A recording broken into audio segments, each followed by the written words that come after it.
Hi friends, இப்போது இந்த பதிவில் நான் பெயிலபிள் அஃபென்ஸ் சம்பந்தமாக பெயில் எடுக்கக்கூடிய அந்த நடைமுறைகளை பார்க்கலாம்.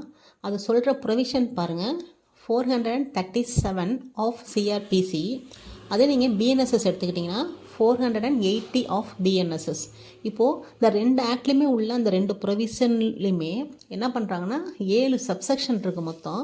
அந்த ரெண்டு ஆக்ட்லேயுமே சேமாக தான் இருக்குது. Same subsection and same class. சரிங்களா? எந்த ஒரு டிஃப்ரெண்ட்டான கண்டென்ட்ஸோ எதுவுமே கிடையாது. ஒரு ரெண்டு இடத்துல மட்டும் சேஞ்சஸ் இருக்குது. அதை நான் சொல்லும்போதே அப்படியே வரிசையாக சொல்லிடுறேன். இப்போது சிஆர்பிசியில் பொறுத்த வரைக்கும் ஃபஸ்ட்டு பார்த்துருவோம். சப்செக்ஷன் 1ல் சொல்லப்பட்ட அந்த விஷயம் பாருங்கள், ஒரு நான் பெயிலபிள் அஃபென்ஸாக இருக்கணும். சரிங்களா? நான் பெயிலபிள் அஃபென்ஸாக இருக்கணும். அதை செய்திருக்க நபர் ஒன்று அக்யூஸ்டாக இருக்கணும், இல்லைனா சஸ்பெக்டட் பர்சனாக இருக்கணும். அதாவது குற்றம் சுமத்தப்பட்டவர் இல்லைனா சந்தேகத்திற்கு உரிய நபர். அந்த சந்தேகத்துக்குரிய நபர் பாருங்கள், காவல்நிலை பொறுப்பு அதிகாரியால் வாரண்ட் இல்லாமல் அடைத்து வைத்திருக்கும் போது, அல்லது அந்த அக்யூஸ்டை அரெஸ்ட் பண்ணியிருக்கும் போது, மூணாவது பார்த்தீங்கன்னா உயர்நீதிமன்றம் அல்லது மாவட்ட நீதிமன்றம், இந்த ரெண்டு நீதிமன்றம் அல்லாத மற்ற நீதிமன்றத்தில் அந்த அக்யூஸ்டு ஆஜராகும்போது, இல்லைன்னா அந்த அக்யூஸ்டை ப்ரொடியூஸ் பண்ணும்போது, கொண்டு வரப்படும் போது அந்த நபர் என்ன பண்ணலான்னா ஜாமீனில் விடுவிக்கப்படலாம் அந்த நீதிமன்றத்தால். எந்த நீதிமன்றத்தால்னா அந்த ஹைகோர்ட் அல்லாத, டிஸ்ட்ரிக்ட் கோர்ட் அல்லாத மற்ற நீதிமன்றங்களால் அந்த நபர் விடுவிக்கப்படலாம் என்று சொல்லிட்டு கீழே பார்த்தீங்கன்னா ஆனால் சொல்லிட்டு கீழே 2 கிளாஸ், அதே போல் 4 ப்ரொவிஷன் சொல்லியிருக்காங்க. அதை ஒன் பை ஒன்னாக சொல்லிடுறேன். ஆனால் கிளாஸ் 1ல் பாருங்கள், ஒரு கேட்டகரி ஆஃப் அஃபென்ஸை சொல்லியிருக்காங்க. அதாவது மரண தண்டனை அல்லது ஆயுள் தண்டனை குற்றம் செய்திருப்பதாக நம்புவதற்கு நியாயமான காரணங்கள் அந்த நீதிமன்றத்திற்கு தோன்றும் நிலையில் அந்த நபர் என்ன பண்ணக்கூடாதுன்னா மேலே சொல்லப்பட்டவாறு ஜாமீனில் பிணையில் விடுவிக்கப்படக்கூடாது. அதை இங்கிலீஷில் அப்படியே வாசிக்கிறேன் பாருங்கள். Shall not be so released, அவ்வாறு விடுவிக்கப்படக்கூடாது. இது கிளாஸ் 1. சரிங்களா? அடுத்து கிளாஸ் 2க்கு பார்த்தீங்கன்னா இதில் 2 டைப் ஆஃப் அஃபென்ஸை சொல்லியிருக்காங்க. ஃபஸ்ட்டு பாருங்கள், அது காக்னிசபிள் அஃபென்ஸாக இருக்கணும். ப்ளஸ் அதோட ப்ளஸ் என்னன்னா 7 வருடம் அல்லது 7 வருடத்துக்கு மேல் தண்டனை தரக்கூடிய குற்றம் அல்லது ஆயுள் தண்டனை அல்லது மரண தண்டனை தரக்கூடிய குற்றங்கள். இந்த மாதிரி குற்றங்களில் அந்த நபர் ஏற்கனவே குற்றவாளி என தீர்ப்பு பெறப்பட்ட அந்த நபருக்கு மேலே சொல்லப்பட்டவாறு பிணை வழங்கக்கூடாது. Shall not be so released. சரிங்களா? அதே கிளாஸ் 2ல் செகண்ட் கேட்டகரி பாருங்கள், 3 வருஷத்திலிருந்து 7 வருஷம் வரை தண்டனை தரக்கூடிய, அதுவும் காக்னிசபிள் அஃபென்ஸு கைது செய்யக்கூடிய குற்றங்களில் என்ன நடந்திருக்கணும்னா 2 அல்லது அதற்கு மேற்பட்ட வழக்குகளில் குற்றவாளி என அவனுக்கு தீர்ப்பு வாங்கியிருந்தானா அப்படிப்பட்ட நபருக்கும் மேலே சொல்லப்பட்டவாறு ஜாமீனில் விடுவிக்கக்கூடாது. இங்கேயும் அதே வேர்டு தான், shall not be so released. சரிங்களா? இதுதான் கிளாஸ் 1 அண்டு கிளாஸ் 2ல் சொல்லப்பட்ட விஷயங்கள். இப்போது இதுக்கு கீழே பாருங்கள், ப்ரொவிசோ ஒரு 4 ப்ரொவிசோ இருக்குது. அதில் ஃபஸ்ட்டு ப்ரொவிசோ பார்த்தீங்கன்னா, ஃபஸ்ட்டு ப்ரொவிஸில் கிளாஸ் 1 அண்டு கிளாஸ் 2ல் சொல்லப்பட்ட அந்த குற்றங்கள் சம்பந்தமாக சொல்லியிருக்காங்க. அதாவது கிளாஸ் 1லேயும் கிளாஸ் 2லேயும் சொல்லப்பட்ட அந்த நபர்களை ஒரு 4 சூழ்நிலையில் விடுவிக்கலாம். அது என்னென்ன சூழ்நிலை பார்த்தீங்கன்னா, 1 16 வயது கீழே உள்ள நபர்கள், 2வது பார்த்தீங்கன்னா பெண்கள், 3வது பார்த்தீங்கன்னா நோய் உள்ளவர்கள், சிக்கு, 4வது பார்த்தீங்கன்னா பலவீனமானவர்கள், இன்ஃபிர்மிட்டி. இந்த 4 நபர்களுக்கு மட்டும் மேலே என்ன கிளாஸஸ் 1 சொல்லியிருந்தாலும் சரி, கிளாஸ் 2ல் சொல்லியிருந்தாலும் சரி, இப்படிப்பட்ட சூழ்நிலையில் அந்த நீதிமன்றம் அந்த நபர்களை விடுவிக்கலாம் அப்படின்னு சொல்லியிருக்காங்க. இந்த இடத்துல பிஎன்எஸ்எஸில் ஒரு சின்ன சேஞ்ச் இருக்குது. அது என்னென்னா, ஃபஸ்ட்டு கண்டிஷன் இருக்கு இல்லையா, 16 வயது கீழ் உள்ள நபர்கள்னு, அந்த இடத்துல அதை அப்படியே எடுத்துட்டு என்ன பண்ணுறாங்க, சைல்டுன்னு போட்டாங்க, குழந்தைகள்னு போட்டாங்க. இதுதான் பிஎன்எஸ்எஸில் ஒரே ஒரு சேஞ்சஸ். சரிங்களா? இப்போ அடுத்து நெக்ஸ்ட்டு ப்ரொவிஸோ பார்த்துருவோம். அந்த ப்ரொவிஸில் என்னென்னா, கிளாஸ் 2வில் உள்ள அந்த குற்றம் சம்மந்தமாக சொல்லியிருக்காங்க. அந்த மாதிரி கிளாஸ் 2வில் உள்ள நபர்களுக்கு பெயில் விடலாம். அது எப்போ விடலாம்னு கேட்டிங்கன்னா, அதாவது கிளாஸ் 2வில் உள்ள நபர்களுக்கு ஜாமீன் விடுவிக்கலாம்.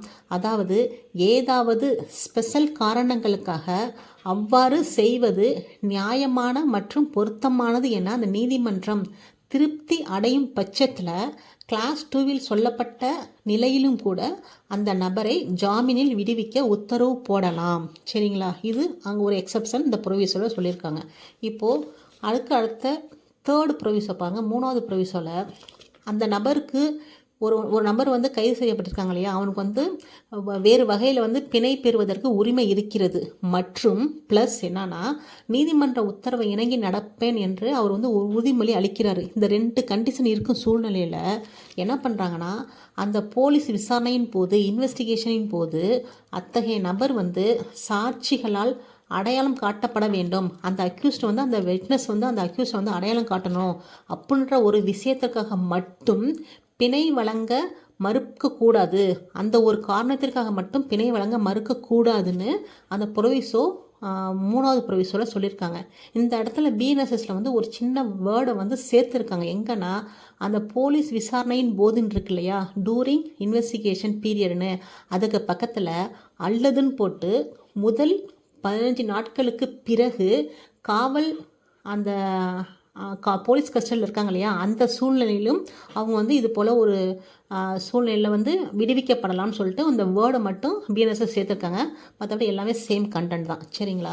அடுத்து 4th ப்ரொவிசோ இருக்கு இல்லையா, அதில் என்ன சொல்லியிருக்காங்கன்னா, 7 வருடம் அல்லது 7 வருடத்துக்கு மேற்பட்ட தண்டனை தரக்கூடிய குற்றங்கள் இருக்கு இல்லையா, அந்த மாதிரி குற்றங்கள், அல்லது ஆயுள் தண்டனை அல்லது மரண தண்டனை தரக்கூடிய குற்றங்கள், இந்த மாதிரி குற்றங்கள் வந்து செய்திருப்பதாக குற்றம் சுமத்தப்பட்ட அத்தகைய நபர்களுக்கு வந்து ஜாமீனில் விடுவிக்கப்படும் போது என்ன பண்ணணும்னா, அந்த நீதிமன்றம் அரசு வழக்கறிஞருக்கு ஒரு வாய்ப்பு கொடுக்காமல் பிணையில் விடுவிக்க கூடாது. அதாவது பப்ளிக் ப்ராசிக்யூட்டருக்கு அறிவிப்பு கொடுத்துட்டு அவங்க சைடு வாதத்தையும் கேட்ட பிறகு தான் அவங்க பிணையில் விடுவிக்க வேண்டும். அவ்வாறு செய்யாமல் பிணையில் விடுவிக்கக்கூடாது. இந்த 3 சம்பந்தமான அஃபென்ஸ்க்கு மட்டும். என்னென்னா 7 வருடம் அல்லது 7 வருடத்திற்கு மேல், அதே போல் ஆயுள் தண்டனை அல்லது மரண தண்டனை, இந்த மாதிரி வழக்குகளில் கண்டிப்பாக பிபிக்கு நோட்டீஸ் கொடுத்துட்டு அவங்க தரப்பு வாதத்தை கேட்டு தான் பிணையில் விடணும். அவ்வாறு செய்யாமல் பிணையில் விடுவிக்க கூடாது. சரிங்களா? இப்போ அடுத்து நம்ம என்ன பண்ணுறோம், சப்செக்ஷன் 2வை பார்க்குறோம்.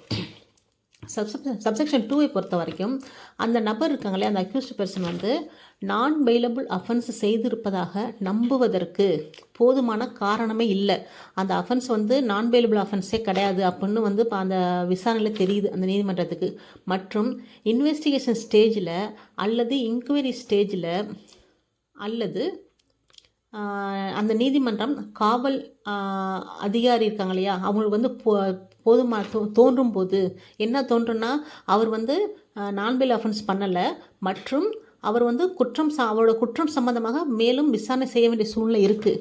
அவர் பண்ண குற்றம் சம்மந்தமாக மேலே விசாரணை செய்யணும். ஆனால் அவரோட விசாரணையின் படி, பேசிக்காக பண்ண விசாரணைப்படி அவர் நான் பெயிலபிள் அஃபென்ஸ் எதுவுமே பண்ணலை. இப்படிப்பட்ட சூழ்நிலையில் அந்த காவல் அதிகாரியோ அந்த நீதிமன்றமோ என்ன பண்ணுவாங்கன்னா, அவரை வந்து செக்ஷன் 446 கேபிட்டல் ஏக்கு அந்த பிரிவுக்கு உட்பட்டு அந்த நபரை விடுவிக்க வேண்டும்.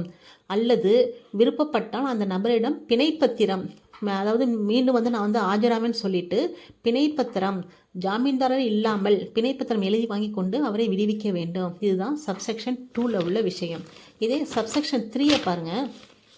ஒரு அஃபென்ஸ் வந்து ஒரு கேட்டகரி ஆஃப் அஃபென்ஸு, ஒரு சாப்டர் சம்மந்தப்பட்ட ஒரு 3 சாப்டர் சம்மந்தப்பட்ட ஒரு கேட்டகரி ஆஃப் அஃபென்ஸை சொல்லி அவர்களுக்கு வந்து சில கண்டிஷன்ஸ்லாம் நீங்கள் இம்போஸ் பண்ணியே ஆக வேண்டும் சொல்கிறாங்க. அது என்னென்னு கேட்டிங்கன்னா, சாப்டர் 6 இது எதுனா அஃபென்ஸ் எகென்ஸ்ட் ஸ்டேட். சரிங்களா?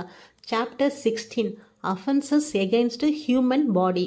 அடுத்து சாப்டர் 17 அஃபென்சஸ் எகென்ஸ்ட் ப்ராப்பர்ட்டி. இந்த 3 விதமான சாப்டர் இருக்கு இல்லையா, இந்த சாப்டரில் 7 வருடம் அல்லது 7 வருடத்துக்கு மேல் தண்டனை தரக்கூடிய குற்றங்கள் இருக்கு இல்லையா, அது சம்பந்தமாக மட்டும் இந்த 3 சாப்டரில் இருக்கணும். அதேபோல் அந்த 3 சாப்டரில் உள்ள அந்த அஃபென்ஸ் வந்து 7 வருடம் 7 வருடத்துக்கு மேல் தண்டனை தரக்கூடிய குற்றங்களாக மட்டும்தான் இருக்கணும்.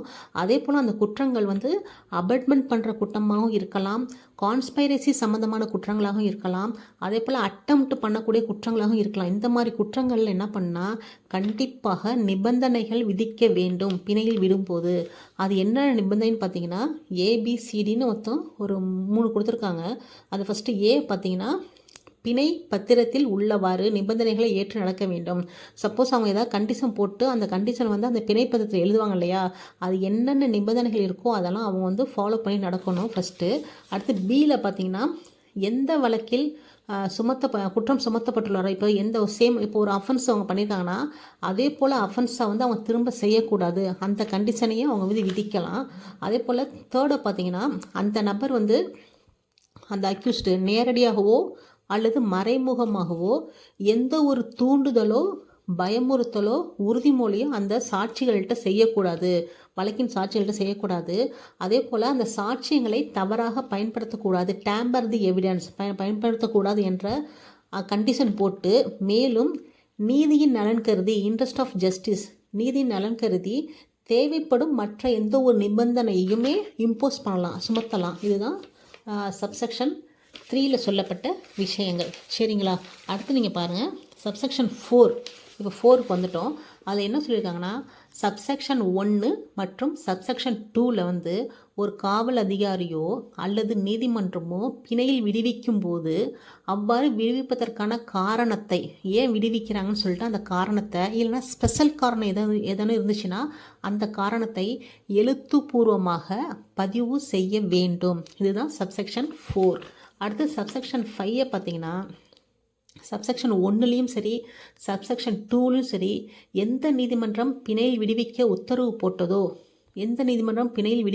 போட்டதோ அந்த நீதிமன்றம் அவ்வாறு செய்வது அவசியம் என கருதினால், அவர் பின்னாடி எதுவும் செய்ய போகிறாங்க, அவ்வாறு செய்வது அவசியம் என கருதினால் அந்த நபரை கைது செய்யவும் அல்லது காவலில் அடைக்கவும் உத்தரவு போடலாம். பெயிலில் விட்டுட்டப்புறம் திரும்பவும் அவரை வந்து அரெஸ்ட் பண்ணுறதுக்கும் கமிட் டு அந்த கஸ்டடிக்கு அனுப்பவும் அவங்களுக்கு வந்து உத்தரவு போடலாம். இது சப்செக்ஷன் 5.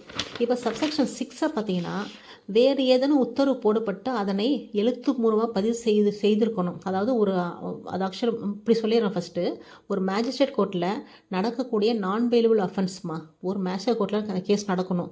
அந்த கேஸ் என்னென்னா நான் பெயிலபிள் கேஸாக இருக்கணும்.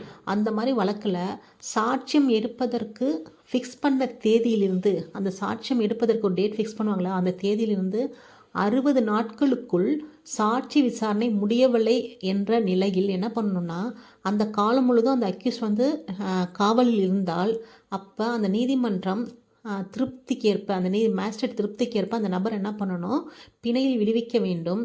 எப்போ பிணையில் விடுவிக்கக்கூடாதுன்னா, வேறு ஏதேனும் உத்தரவு போடப்பட்டு அதனை எழுத்துப்பூர்வமாக பதிவு செய்திருந்தால் ஒழிய மற்றபடி அந்த நபரை பிணையில் விடுவிக்க வேண்டும்.